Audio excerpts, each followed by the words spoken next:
Geografis dan Astronomis Indonesia mendatangkan sejumlah ancaman bencana alam setiap tahunnya. BNPB mencatat total bencana 5 tahun terakhir sebanyak 20.129 kejadian atau rata-rata 4.000 kejadian setiap tahun. Pemerintah memastikan kesiapan dana dalam setiap fase penanganan bencana alam melalui APBN kita.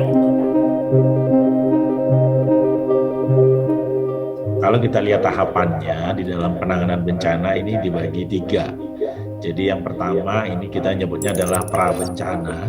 Ini termasuk kegiatan-kegiatan bagaimana memitigasi supaya ketika ada bencana kita lebih siap gitu ya. Nah tentunya mekanisme APBN kita bagaimana menyikapi fase pra-bencana.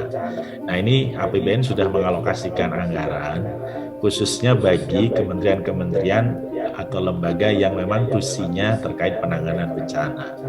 Jadi katakan ada alokasi di BNPB gitu ya, di Kementerian PUPR itu ada sedikit untuk dana penanganan bencana.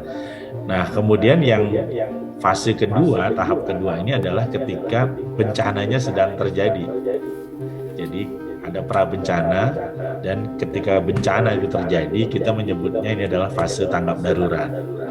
Nah ini di APBN juga sudah mengantisipasi bagaimana mekanismenya. Itu pemerintah mengalokasikan ada yang namanya dana siap pakai untuk bencana atau lebih familiarnya disebut dana on call karena dia akan digunakan apabila memang bencananya terjadi.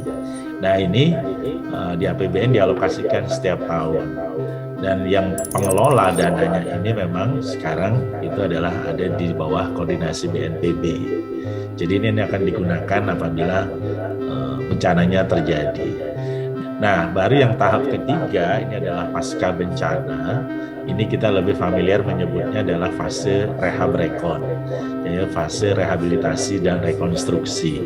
Nah, ini mulai pemulihan sarana prasarana umum, kemudian sosial kondisi masyarakat, pemberian bantuan, termasuk pembangunan kembali fasilitas yang rusak.